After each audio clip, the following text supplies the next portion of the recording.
Chapter 5 Bunny Wants to Play. Bunny was a cute little rabbit. He lived with his parents in a big hole under the big banyan tree on the side of a big lake. Croaky Frog lived in that lake and Quacky Duck swam in that lake all day long. They were Bunny's friends. Bunny was mannered and obedient. He always obeyed his parents and elders, so everybody loved him. But the only problem was that he was sometimes very lazy. He did not like to go out and play. He liked to stay in the house all the time and read comics. He was never bored inside the house.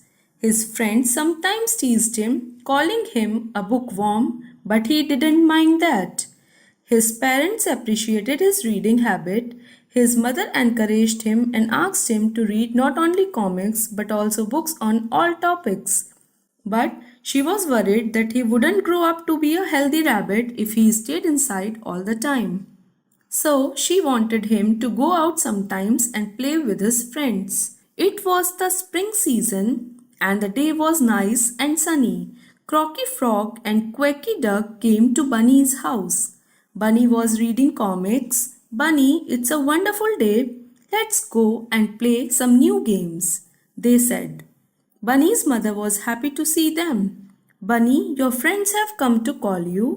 Go out and play with them," she said. Bunny was not in the mood. He was reading a very interesting book and he didn't want to leave it and go out. "No, Mom, I don't want to go. I just want to read." "Let them go and play," he said quite rudely. Neither Bunny's mother nor his friends liked that. They tried to explain to Bunny that he shouldn't talk like that to his friends, but he would not listen. Finally, Croaky and Quacky went away sadly. Mama Bunny was angry and scolded Bunny for being rude to his friends. But Bunny didn't bother. He just wanted to read. So he went into the garden, lay down comfortably on the green grass and began to read. Meanwhile, Croaky and Quacky were on their way to the lake. They were hurt and angry at Bunny's behavior.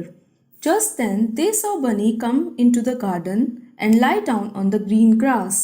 "How can he be so calm and cool after behaving so badly with us?" they thought. Croaky was already very angry. Just then he noticed a pin lying on the ground. All at once he picked it up and decided to stick it into Bunny. That will teach him a lesson, he thought. Just as he was creeping up to the bunny, Bunny's mama came out to hang some clothes and saw him. At once, she understood the whole situation. She called out loudly, "Croaky!" Both Croaky and Bunny heard her and looked around. Mama went straight to Bunny and told him that Croaky was just about to stick a sharp pin into him. "Do you know why? He was angry with you because you were rude," she said. Bunny was about to protest, but then he saw the expression on Croaky's face. He looked at his mother. Her face was also stern like Croaky and Quacky. Bunny kept quiet. Then his mom explained to him that he should never be rude to anyone, even to his own friends, or they wouldn't be friends with him any longer.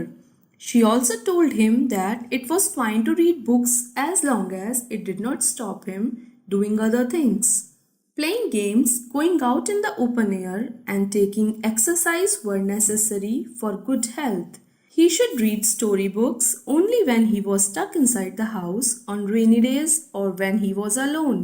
Bunny finally understood what his mother was trying to say. He had hurt his best friends by behaving rudely with them and by refusing to play with them. "Sorry, Croaky and Quacky," he said. "I shall never be rude to you again. I shall come out with all of you and play whenever you want me to do so." Croaky was also very happy. He said, "Great, we can go and swim in the lake and then you can tell us the story that you were reading. Come on." And then the three friends had a wonderful time. Mama was very happy. Her bunny had grown up.